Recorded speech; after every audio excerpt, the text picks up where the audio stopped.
역사의 전환점마다 큰 갈등과 소요가 있었습니다. 16세기에는 우리 중세의 세계관을 파괴하고 우리 종교 개혁이라는 큰 변화의 움직임이 한번 있었고요.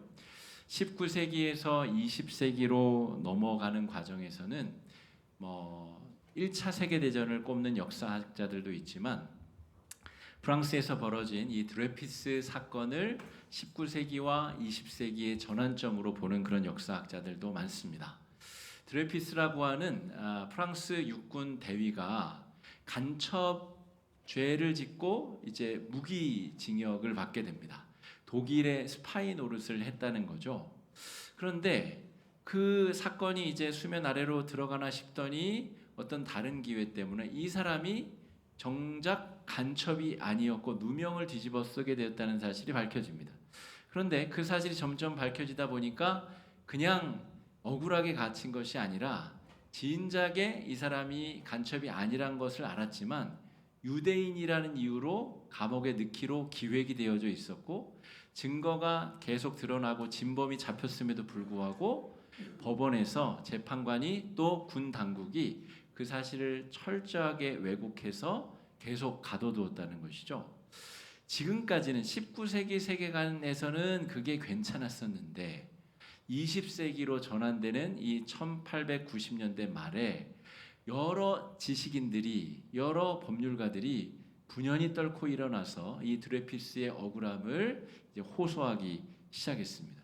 그래서 프랑스 이 나라가 양쪽으로 갈라져서 아니 법원이 죄라고 유죄라고 하면 유죄인 거지 그냥 밀어붙여야지 유대인이니까 죄가 있는 게 맞아 이런 사람들 절반, 나머지 절반은 아니 어떻게 죄가 없는 사람을 죄가 있다라고 무기징역으로 가둘 수 있느냐 팽팽하게 갈라져서 싸웠습니다. 역사학자들이 드레피스 사건을 20세기로 넘어가는 전환적 사건이라고 이야기하는 것은 진실이 승리하기 때문입니다.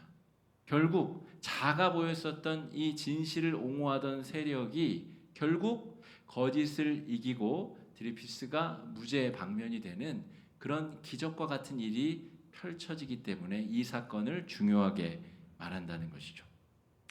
오늘 우리가 이 부활의 사건과 관련된 비슷한 장면을 성경에서 목격하게 됩니다. 부활의 아침에 그 예수님의 부활의 사건을 증인을 매수하고 사건을 왜곡하여서 예수님의 부활의 사실을 감추려고 했던 자들이 등장한다는 것입니다. 예수님의 부활의 날 아침에 긴박한 상황에 대해서 마태복음 28장은 오늘 우리가 읽은 이 말씀은 이렇게 묘사하고 있습니다. 부활의 날 아침의 상황을 제가 마태복음에 근거해서 요약해 보자면 이렇게 됩니다. 지진이 발생합니다. 새벽녘에 지진이 발생하고 천사가 나타나는데 우리가 오늘 읽진 않았습니다만 28장 1절에서 10절까지 말씀을 보면 천사의 모습이 번개와 같고 흰 옷을 입은 천사가 큰 무덤 문을 옮기고 그 위에 걸터 앉았더라. 그리고 경비병들이 그 무덤을 지키고 있었는데 그 천사를 보고 기겁을 해서 나자빠지고 기절을 하게 됩니다. 이게 마태복음 앞부분 28장 앞부분의 묘사입니다. 그리고 나서 딱 이제 군인들이 깼어요. 깼더니 예수의 시신은 사라져 버린 거죠. 예수님은 막달라 마리아와 몇몇 여성들을 만나시고 제자들에게 해야 될 이야기를 전하시고 이제 갈 길을 가십니다. 이 군인들이 어떻게 했냐면 이 대제사장에게 뛰어갑니다. 뛰어가서 자기들이 경험한 일을 이야기합니다. 지진이 벌어졌고 우리가 봤더니 천사가 돌문 위에 걸터 앉아 있더이다. 우리가 그것을 보고 기절했었습니다. 깨자마자 당신께 보고하는 것입니다. 라고 이야기를 합니다. 그러자 대제사장이 돈을 많이 쥐어주면서 너희는 본대로 말하지 말고 제자들이 너희를 공격한 다음에 돌문을 옮기고 시신을 훔쳐갔다라고 소문을 내라. 이렇게 되면 이 로마 군인들에게는 무슨 일이 벌어지냐면 군인들이잖아요. 로마 군인들이 식민 지배국의 이 하찮은 이 남성들에게 공격을 당해가지고 기절을 하고 시신이 뺏기는 동안 아무 일도 못한 게 되죠. 그럼 군인으로서 처벌을 받아야 될 것 아닙니까? 그러니까 대제사장이 내가 빌라도에게 말을 잘 해둘 테니까 그런 염려는 하지 말고 거짓말이나 가서 잘 퍼뜨리시오 라고 대제사장이 사건 조작의 지시를 내리게 된다는 겁니다. 이게 부활의 날 아침에 벌어진 일입니다. 자, 이 대제사장의 입장에서 볼 때는 부활한 예수님을 진짜 만날 수 있는 마지막 기회였습니다. 자기가 욕심이 나고 예수가 메시아가 아닌 것 같아가지고 모함을 해서 십자가에 매달아 죽게 하였는데, 결과적으로 예수님이 부활했다는 소식을 듣게 되고 자기가 뉘우치고 대제사장으로서 회개하고 하나님의 이 백성들에게 우리가 메시아가 오셨는데 몰라 비었소이다, 이렇게 자기 잘못을 고백할 수 있는 마지막 기회였는데 그 기회를 날려보냈다는 거죠. 오히려 증인을 매수하고 또 거짓 사건 조작을 통하여서 자신의 죄과는 덮고 자신의 기득권은 더 공고히 하기 위한 거짓 술책을 펼치게 되었다라고 하는 것입니다. 자, 대제사장의 입장에서 조금 더 생각해 보면 증인을 매수하는 데 들어가는 비용, 그에 따른 이 기대 효과를 한번 따져보자는 거죠. 돈이 많이 들어갔겠죠. 그리고 이 군인들이 혹시 갑자기 헷가닥 해가지고 우리가 부활한 예수님을 만났습니다, 막 이상한 헛소리를 하게 될 위험성이 있으나 어쨌든 매수에 성공을 하게 되면 어떤 일이 벌어지게 되죠? 일단은 부활한 예수님에 대한 소문이 돌더라도 그거 헛소문이야 라고 그 소문의 진상을 약화시키기에 굉장히 유리한 조건이 됩니다. 또 한 가지는 예수의 제자들, 예수의 잔당들이 있는데 로마 군인들을 공격했다는 이유로 그들을 잡아들일 수 있는 그런 요건이 형성이 되죠. 그러니까 예수 제자들을 잡아들이고 그들이 무슨 말을 하든 그 효과가 떨어질 수 있도록 굉장히 정치적으로는 중요하고 판단을 잘했다라고 볼 수 있습니다. 그러나 정말 이 대제사장이 부활하신 예수님을 이렇게 거부하고 거짓으로 가리는 것이 맞는가? 절대로 그것이 옳지 않다는 것을 우리가 발견하게 됩니다. 자, 그래서 이 기대 효과대로 정말 됐느냐? 자, 15절 말씀 한번 같이 읽어보겠습니다. 시작. 군인들이 돈을 받고 오늘날까지 유대인 가운데 두루 퍼지니라.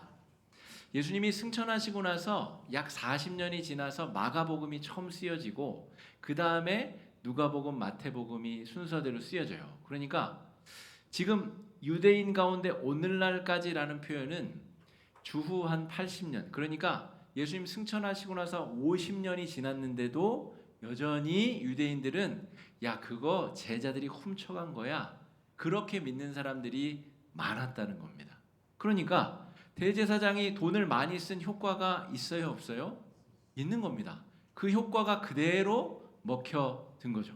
제가 아까 드레피스 사건을 20세기로 전환되는 굉장히 세기 말적 중요한 현상이라고 말씀을 드렸는데, 결국 그것이 중요한 의미를 갖추게 되는 것은 진리를 옹호했었던 사람들이 비록 소수였지만 결국 진리가 승리하게 된다는 것인데, 이미 우리가 읽고 있는 이 성경에서 예수 부활의 사건이 이렇게 조작되고 이렇게 은폐 시도가 있었지만 결국 밝은 빛으로 드러나게 된다는 것을 우리가 깨닫게 됩니다.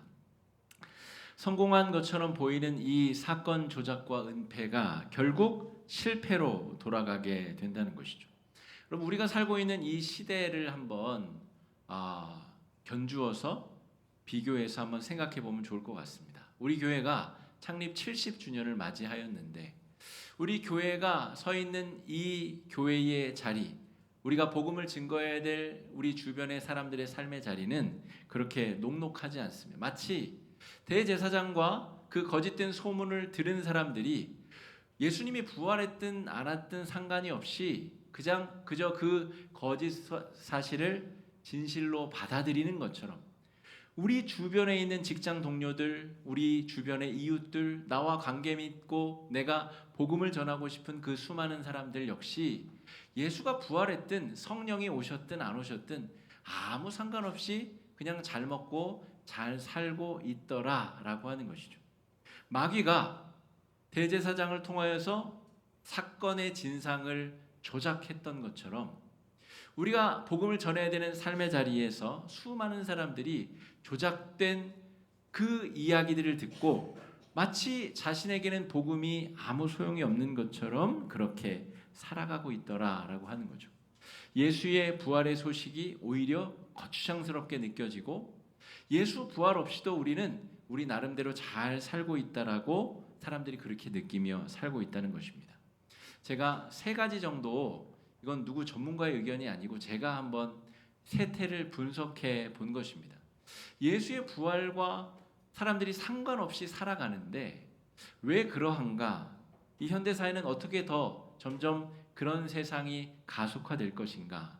제가 생각한 첫 번째 이유는 고기능 대화형 인공지능 서비스, 그 챗GPT라고 계속 제가 설명드려서 요즘에는 그 이름도 의미가 없어졌습니다.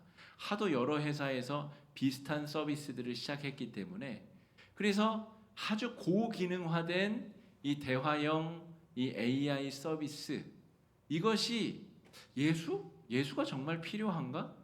부활한 예수가 나랑 무슨 상관이 있지? 성령이 우리 안에 내주하시는 것보다 이 고기능성 대화형 AI가 우리에게 실제적으로 더 많은 도움을 준다라고 생각하는 사람들이 많아지고 있다는 거죠. 실제로 이 서비스 때문에 직업을 잃어가는 수많은 사람들, 앞으로 사라지게 될 직업군들이 굉장히 많다는 거죠. 이 기능을 이용하는 사람들은 인류 역사가 만들어낸 수많은 정보와 또 그 정보에 모아진 지혜를 몇십 초도 안 되어 답으로 얻어낼 수 있는 세상, 자기가 마치 전능한 존재처럼 전지한 존재처럼 착각할 수 있게 만드는 세상을 살아가고 있다는 것입니다. 대제사장이 부활한 예수 그따위 필요 없어 라고 거짓으로 호도한 것처럼 우리가 살아가는 세상에는 이 인공지능 서비스가 그러한 역할을 감당하고 있다는 것입니다. 두 번째는 과학기술의 비약적인 발달입니다. 이제는 해외여행 가듯이 여러분 뭐 재산이 한 1조 원쯤 있으면 자유자재로 우주로 갈 수 있는 세상이 곧 열린다고 합니다. 돈이 많아야 되겠지만 이 돈만 있으면 우주도 갈 수 있는 세상이 곧 열린다고 합니다.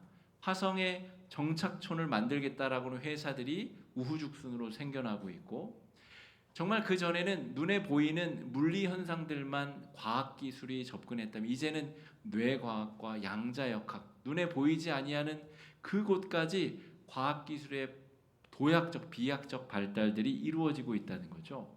그러니까 이거 잘하면 영원토록 살 수도 있겠는데 사람들이 그런 착각을 하게 된다는 거죠.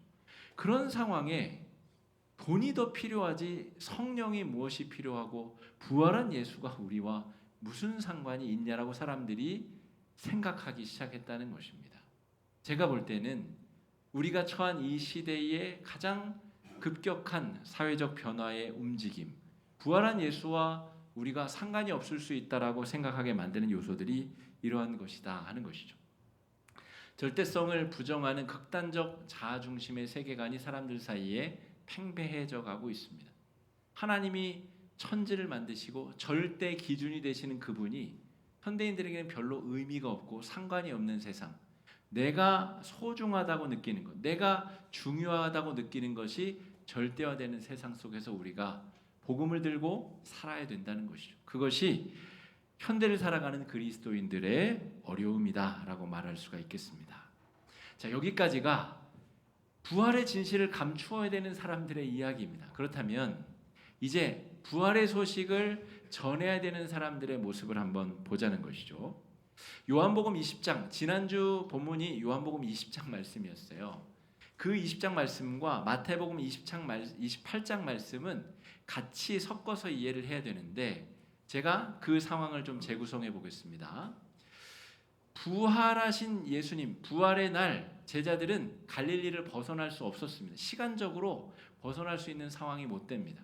그래서 부활의 날 하루 종일 예루살렘에 있었어요. 그리고 그날 저녁에 부활하신 예수님을 첫 번째로 만납니다. 그게 요한복음 20장에서 나오는 이야기입니다. 그때 도마가 그 자리에 없었어요. 그래서 도마는 부활하신 예수님을 첫 번째로는 만나지 못합니다. 그런데 그 낮 시간에 무슨 일이 있었죠? 대제사장이 군인들을 매수해서 거짓 소문들을 퍼뜨리기 시작합니다. 그리고 제자들에 대한 체포 영장들이 이제 막 이 현상금이 걸렸겠죠. 그래서 제자들은 제 추측에는 그날 밤에 야반 도주를 했어야만 했습니다. 갈릴리로 고향으로 도망친 것이죠. 그리고 요한복음 20장에 보면 8일째 만에 예수님이 제자들을 다시 만나시는데 그 장소가 바로 마태복음 28장 16절에 묘사된 갈릴리입니다. 그리고 그 자리에는 도마가 같이 있었죠. 그래서 도마는 예루살렘에서 만날 때는 그 자리에 없었고 갈릴리에서 8일째 만에 예수님이 오셨을 때 그 자리에 함께 있었다는 것이죠. 거기까지 이해를 하셨으면 16절, 17절 말씀이 이 상황이 이해가 되실 겁니다. 한번 읽어보겠습니다. 시작. 11제자가 예수를 배웠고 경배하나 아직도 의심하는 사람들이 있더라. 여기서 아직도 의심하는 사람들이 누구냐면 8일 전에 첫 번째 날 예수님을 못 본 도마 그리고 몇몇 다른 제자들이 예수님을 봤다고 하는 동료들이 있는데도 못 믿고 예수님이 두 번째로 찾아오셨는데도 손바닥에 넣어보고 옆구리에 손을 찔러보고도 이거 믿어도 되나? 이거 못 믿겠는데? 그러고 있다는 겁니다. 여러분, 대제사장과 그 거짓의 무리들은 아주 그냥 그 거짓말이 잘 들어먹어가지고 지금 승승장구하고 있고 50년이 지나도록 그 거짓을 믿고 있는 사람들이 가득한데 정작 예수의 사명을 물려받아야 될 제자들은 예수님을 보고도 못 믿고 여전히 의심이 가득한 상태에 머물러 있더라라고 하는 것이죠. 더 놀라운 것은 그러한 못 믿어온 제자들에게 복음 증거의 사명을 예수님이 맡기고 계시다는 거죠. 이게 참으로 놀라운 이야기입니다.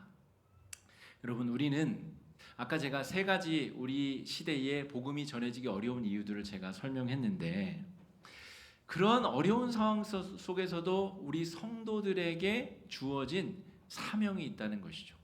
이게 바로 무엇이냐면 예수 그리스도의 그 복음을 우리가 전하는 것입니다. 여전히 부족하고 믿음이 없고 우리가 계속해서 하나님이 우리와 동행해 주신다는 그런 확신 속에 거함에도 불구하고 딱 복음을 증거하려고 하면 그 말이 씨알도 먹히지 아니하는 친구들, 동료들, 우리의 가족들을 우리가 마주해야 된다는 것이죠. 내가 정말 의롭게 하나님의 백성답게 모범적으로 잘 살아내야 되는데 때로는 나 때문에 우리 주변 사람들이 시험에 들기도 하고 나 때문에 예수의 이름이 모욕을 받기도 하는 그런 상황 속에서 그럼에도 불구하고 우리가 지치지 아니하고 끊임없이 복음을 들고 세상 속으로 나아가야 된다. 예수님은 우리에게 그렇게 말씀해 주고 계십니다. 19절 말씀 우리 한번 같이 읽어보겠습니다. 시작. 그러므로 아버지와 아들과 성령의 이름으로 세례를 베풀고 지금 여전히 의심하는 제자들도 있는데 그들에게 지금 하시는 말씀입니다. 그러므로 뭔가 말이 안 맞죠. 의심하는데 그러므로. 근데 예수님의 확고한 의지와 그런 제자들을 믿어주시고 사명을 주시는 그 의지가 여러분 느껴지면 좋겠습니다. 그러므로 너희는 가서 지금 어딜 갑니까? 예루살렘으로 돌아가면 큰일 나요. 거기 지금 로마 군을 폭행하고 시체를 탈취해간 범죄자들로 지금 지명수배가 붙어 있을 텐데 너희는 다시 가서 모든 민족을 제자로 삼아서 너무 먼 얘기를 하고 계신 거죠. 여러분 제자로 삼는다는 건 뭐죠? 그냥 예수 믿으세요? 그럼 천국 갈 수 있습니다. 딱 그 사실만 전하는 것은 제자로 삼는 게 아니죠. 제자로 삼는다는 얘기는 그 말을 하는 내가 스승의 지위를 가져야 됩니다. 내가 스승이 되어야 그 사람이 제자가 되는 거죠. 영적인 권위와 내가 전하는 이 복음의 가치가 그 사람들에게 가치가 있어야 그들이 제자가 될 수 있는 것 아닙니까? 그리고 아버지와 아들과 성령의 이름으로 그들에게 세례를 베풀어라. 요즘에는 이 세례를 받는다는 것의 의미가 굉장히 축소되어서 사람들이 현대인들이 생각합니다. 그래서 아니 뭐 군대 가서 우리 기독교 예배당 가면 초코파이 5개 주면 거기 가서 세례 받았다가 또 천주교에서 다음 주에 10개 준다 그러면 거기 가서 또 영세 받았다가 그렇게 생각한다는 거죠. 그런데 이 당시에 지금으로부터 2000년 전에 세례를 받는다는 것은 목숨을 건다는 걸 말합니다. 예수의 사람이 되어서 내가 이제 더 이상 유대교와는 단절을 한다는 것을 의미합니다. 그러므로 내 목을 걸고 세례를 받는다는 것인데 이렇게 하기 위해서는 제자들이 어떤 태도로 어떤 자세로 제자를 삼고 복음을 전해야 되는가? 쉽지 않은 일입니다. 그런데 예수님은 그 쉽지 않은 일을 지금 제자들에게 위탁하고 계시다는 거죠. 자, 20절 말씀도 한번 읽어보겠습니다. 시작. 내가 너희에게 분부한 모든 것을 가르쳐 지키게 하라. 볼지어다 내가 세상 끝날까지 너희와 항상 함께 있으리라 하시니라. 내가 너희에게 분부한 모든 것, 저 예루살렘의 대제사장과 바리새인, 서기관, 사두개인들의 가르침과 다른 내가 가르친 것을 세상 속에 전해라. 그게 바로 너희들이 해야 될 일이다. 여러분, 우리 성도님들 챗 GPT 쓰지 말라는 얘기가 아닙니다. 여러분 그 유용하게 잘 쓰시면 됩니다. 근데 그것이 마치 부활하신 예수님을 대체할 수 있다라고 그런 마음이 든다면 더 이상 사용하면 안 되겠죠. 여러분, 이 세상 속에서 우리가 만나야 될 사람들은 부활하신 예수 따위 필요 없어도 잘 먹고 잘 살 수 있는 사람들입니다. 그들 가운데 들어가서 바로 우리가 듣고 배운, 우리가 경험한 은혜를 전하고 나누어서 그들이 우리처럼 예수의 제자가 되고 싶은 상태, 그런 마음이 들 수 있도록 그들 가운데 녹아들어 그들에게 가서 그들을 제자 삼으라는 명령을 우리에게 주고 계시다는 거죠. 여러분, 매수된 증인의 허위 사실이 승리하느냐, 아니면 진실을 확인한 이 증인들의 고백으로 말미암아 진리가, 진실이 승리하느냐. 여러분, 그 기로에 제자들이 지금 서 있고 저와 여러분, 우리 화곡중앙교회 70주년을 맞이한 우리 교회가 바로 여기에 서 있습니다. 여러분, 우리가 아크를 왜 공을 지어서 세웠나요? 그 가운데서 우리가 왜 사람들을 만나고자 하나요? 왜 그곳에서 문화적인 기획도 하고 음악회도 하고 길을 쓰고 무슨 수를 써서라도 사람들에게 복음을 전해야 된다라고 생각을 하나요? 여러분, 우리가 마지막으로 최종적으로 받은 사명이 이것이기 때문에 그렇습니다. 이것을 하지 않는 교회는 그냥 침묵회입니다. 이것을 해야 교회가 교회로서 가치가 있고 존재의 의미가 있기 때문입니다. 그러면서 예수님께서 확연하게 해주신 약속의 말씀이 이것이죠. 볼지어다 내가 세상 끝날까지 너희와 항상 함께 있으리라 하시니라. 예수님께서 승천하시고 성령을 보내주신 이유도 이 때문입니다. 제자들이 이제 흩어져 가지고 복음을 전해야 되는데, 마가는 이집트 애굽으로 가서 복음을 전하잖아요. 도마는 인도로 가서 복음을 전했다 그러잖아요. 그러니까 흩어져서 복음을 전해야 되는데 부활의 예수님이 육체를 입고 마가 따라서 이집트에 갔다가 저 도마 따라서 인도에 갔다가 그러실 수가 없잖아요. 주님이 승천하시고 삼위일체 하나님, 성령 하나님을 보내셔서 흩어진 제자들 중심에 그들과 더불어 복음 증거의 역사를 감당하게 하시는 것, 이것이 삼위일체 하나님이 이 시대 가운데 일하시는 방법이다. 그분이 우리와 항상 함께 계신다 약속해 주셨다는 것이죠. 여러분, 우리가 이 사명을 감당함에 있어서 여전히 자신에게 실망할 때도 있고 여러 가지 상황 때문에 낭망할 때도 있고 어려움에 빠질 때도 있고 우리 가족, 우리 사랑하는 아내, 남편 전도하다가 몇십 년째 전도하다가 낙망하신 분들도 계시고, 우리 사랑하는 동생, 가족, 친척, 자식들 그 복음을 전하기 위해서 여전히 애쓰고 계신 분들도 계신데, 절대로 낙심하지 마시고 낭망하지 마시고 성령께서 우리와 함께 해주시고 언젠가는 우리의 그 애씀과 노력을 통하여 성령께서 그 일을 행하여 주심을 우리가 믿고 나아가실 수 있어야 되겠습니다. 이 못 믿어온 제자들이 집중해야 될 것은 무엇이냐면, 믿음 없는 나 자신에 집중하는 것이 아니라 동행해 주시는 성령님께 집중하는 것이고, 그들이 지금껏 경험한 은혜의 사건들에 집중하는 것입니다. 내가 보고 경험한 예수, 내가 직접 누린 십자가의 은혜를 내가 사랑하는 사람들에게 전할 수 있을 때에 우리는 이 주어진 사명을 믿음으로 잘 감당할 수 있게 되리라 믿습니다. 이러한 은혜를 누리는 귀한 한 주가 되시기를, 이러한 은혜를 나누고 소통하는 귀한 한 주가 되시기를 축복합니다. 이 시간에 말씀 의지해서 함께 기도하겠습니다. 기도하실 때 주님, 우리가 연약하고 부족하나 예수님께서 우리에게 정말 천국 복음을 증거할 사명을 주셨음을 믿습니다. 그 사명을 붙잡고 힘들고 어렵더라도 이 믿음의 싸움 우리가 경주에서 승리할 수 있도록 인도해 달라고 이 시간에 함께 마음을 합쳐 기도하며 나아가겠습니다. 기도하겠습니다.